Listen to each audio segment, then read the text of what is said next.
আসসালামু আলাইকুম। ভালোবাসার সকল মানুষের সবাই দোয়া করবেন। সার্জারি করতে হবে।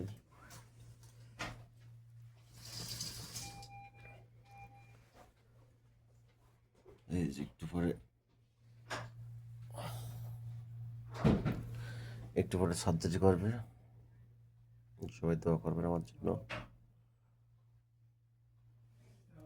যেন সুস্থভাবে সার্জারিটা হয়।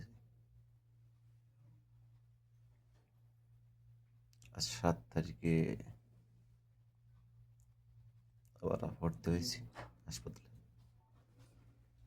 যার কারণে একটু পরে সার্জারি করতে আমার পাশের এক রুম বেডে এক রোগীকে নিয়ে গেছে,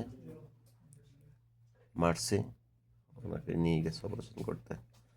তারপরে একজন সৌদিকে নিয়ে গেছে, তারপরে অপারেশন হবে আমার। দোয়া করবেন সবাই আমাদের জন্য যেন সুস্থ হলে সমস্ত বিপদ আপদ থেকে আল্লাহ পাক রব্বুল আলামিন যেন